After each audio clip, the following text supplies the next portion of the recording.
بسم اللہ الرحمن الرحیم۔ السلام علیکم۔ حضرت ابو ذر رضی اللہ تعالیٰ عنہ کا ایمان لانا۔ حضرت ابو ذر رضی اللہ تعالیٰ عنہ اپنے شہر یثرب ہی میں تھے کہ انہوں نے نبی کریم صلی اللہ علیہ وآلہ وسلم کے متعلق کچھ اڑتی سی خبر سنی۔ یثرب مدینہ شہر کا پرانا نام تھا۔ انہوں نے اپنے بھائی سے کہا، تم جاؤ مکہ میں اس شخص سے مل کر آؤ۔ انیس برادر ابو ذر رضی اللہ تعالیٰ عنہ ایک مشہور فصیح شاعر زبان آور تھا۔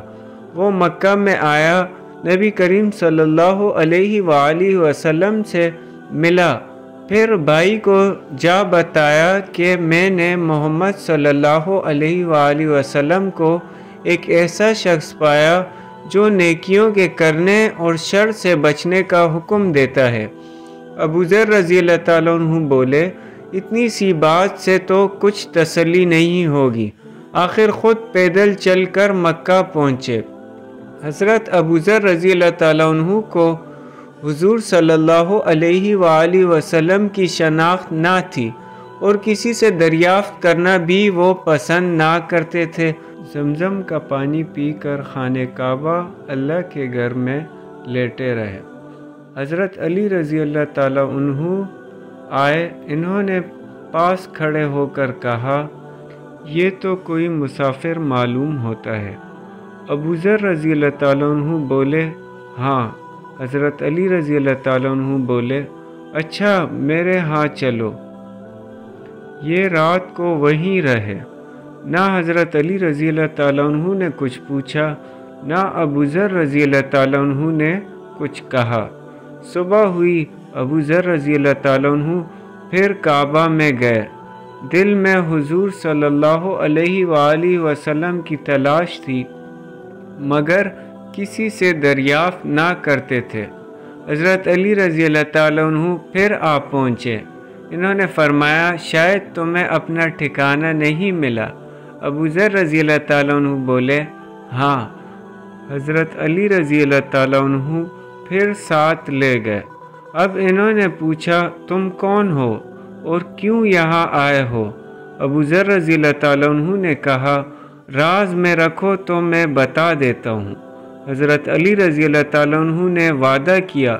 ابو ذر رضی اللہ تعالیٰ عنہ نے کہا، میں نے سنا ہے کہ اس شہر میں ایک شخص ہے جو اپنے آپ کو نبی بتاتا ہے۔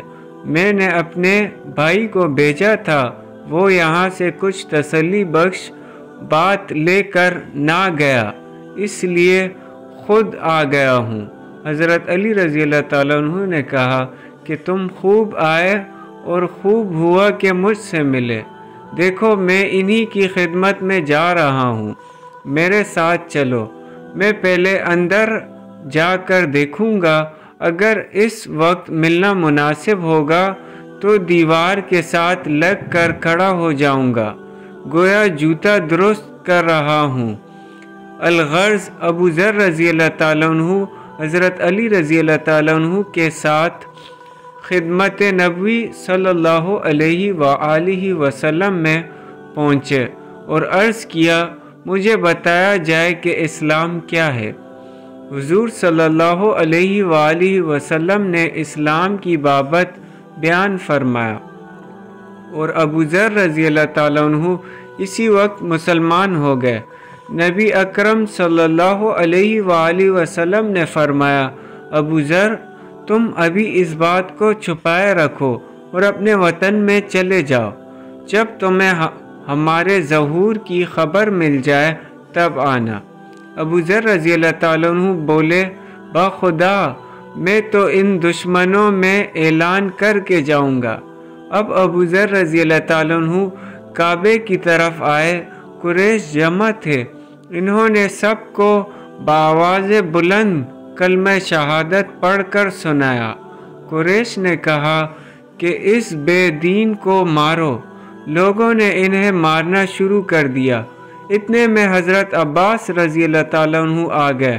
انہوں نے جب انہیں جھک کر دیکھا تو کہا، کم بختو، یہ قبیلہ غفار کا آدمی ہے، جہاں تم تجارت کو جاتے اور کھجوریں لاتے ہو۔ لوگ ہٹ گئے۔ اگلے دن انہوں نے پھر سب کو سنا کر کلمہ پڑھا۔ لوگوں نے پھر مارا اور حضرت عباس رضی اللہ تعالیٰ عنہ نے ان کو چھڑا دیا۔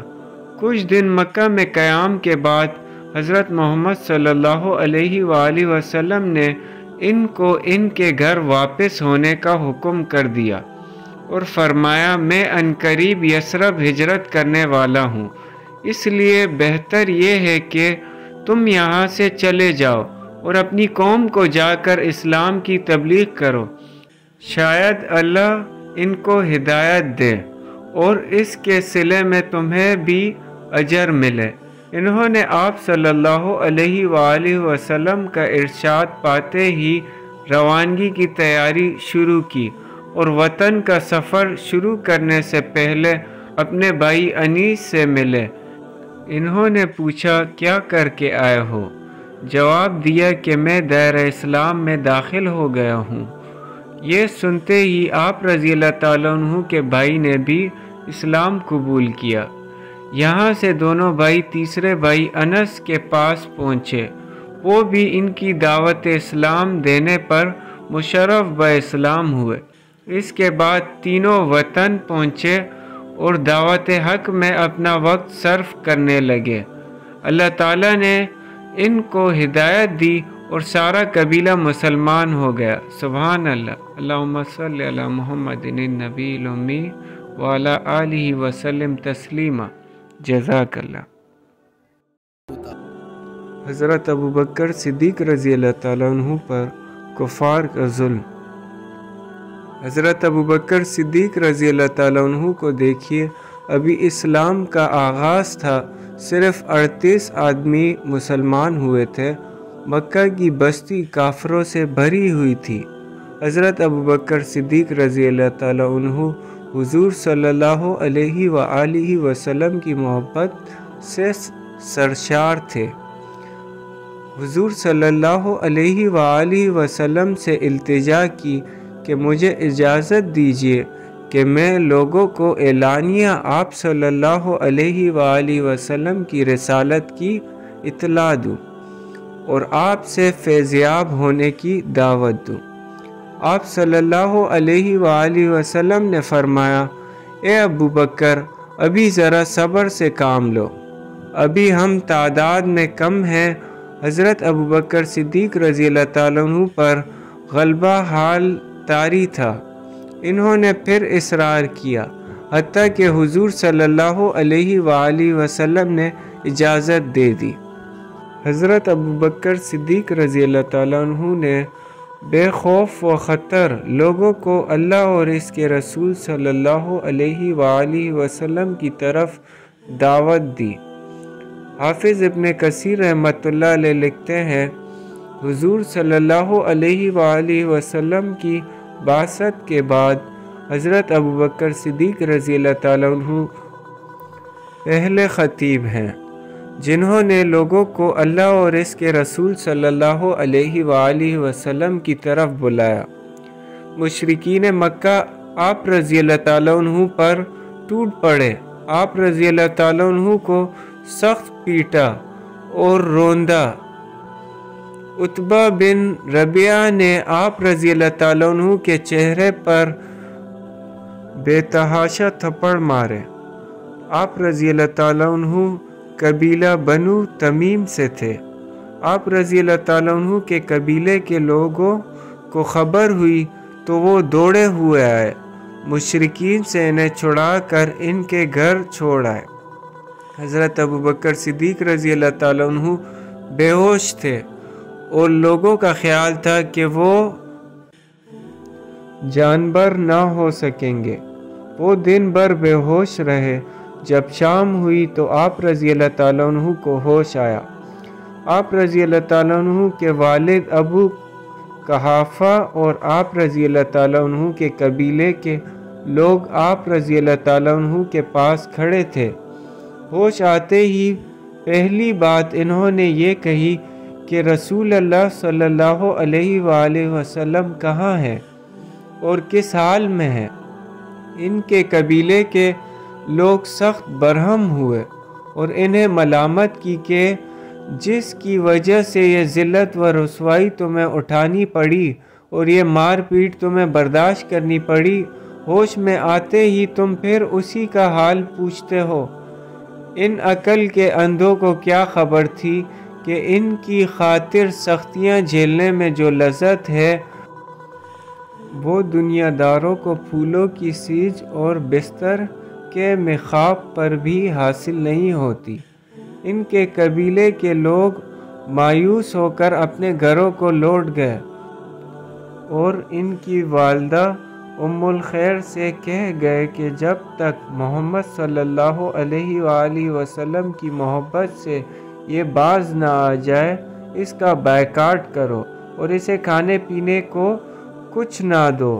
ماں کی ممتا تھی، جی بھر آیا، کھانا لا کر سامنے رکھ دیا اور کہا کہ دن بھر کے بھوکے ہو کچھ کھا لو۔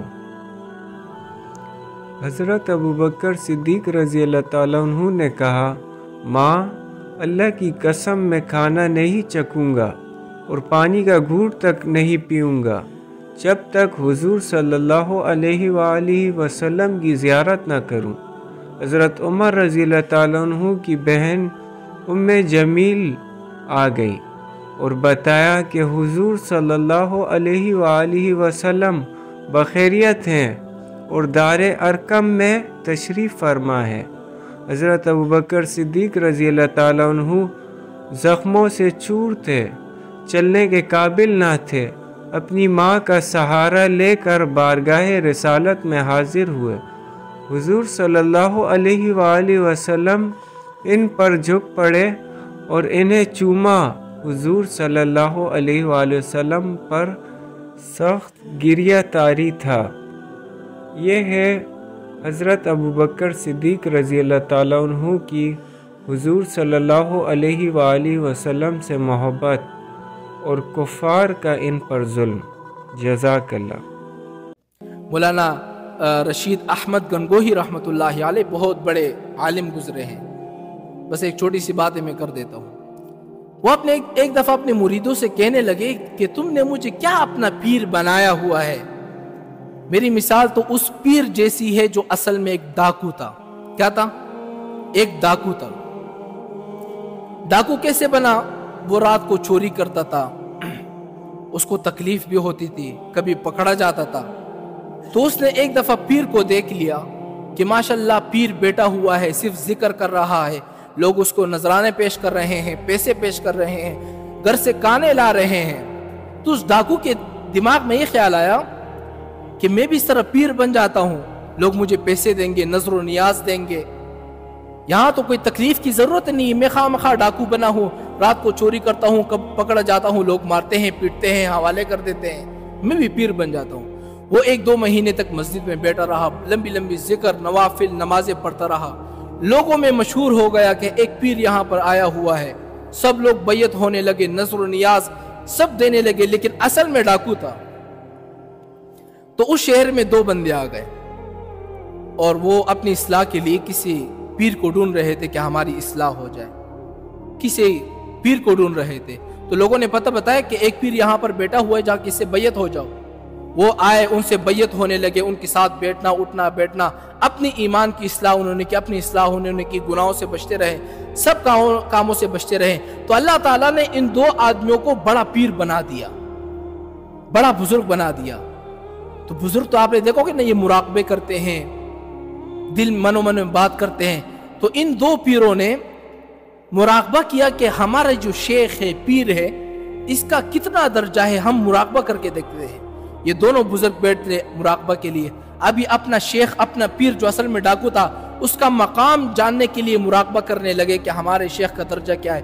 مراقبہ کرنے لگے، شیخ کا درجہ نظر نہیں آ رہا۔ دوسری دفعہ مراقبہ کیا، شیخ کا درجہ نظر نہیں آ رہا۔ تیسری دفعہ مراقبہ کیا، شیخ کا درجہ نظر نہیں آ رہا۔ شیخ کے پاس گئے کہ حضرت گستاخی معاف، ہم نے مراقبہ کیا ہے لیکن آپ کا درجہ ہمیں نظر نہیں آ رہا۔ تو جو پیر تھا نا ڈاکو، وہ رونے لگا، کہا کہ میں پیر نہیں ہوں، اصل میں میں ڈاکو ہوں، اصل میں میں ڈاکو ہوں۔ اللہ تعالیٰ نے تو تمہیں ہدایت دے دی، لیکن میں ڈاکو ہوں، تم کہیں اور چلے جاؤ، کسی اور پیر سے بیعت ہو جاؤ، مجھے چھوڑ دو۔ تو جو دو پیر بنے ہوئے تھے نا، اللہ تعالیٰ نے بڑا مقام عطا فرمایا، تو وہ بڑے مخلص تھے، انہوں نے اللہ تعالیٰ سے دعا کی کہ اللہ تعالیٰ اس کے ذریعے ہمیں ہدایت ملی ہے تو اس کو بھی ہدایت نصیب فرما۔ تو اللہ تعالیٰ نے اس کا مقام بھی بلند کر دیا جو اصل میں ڈاکو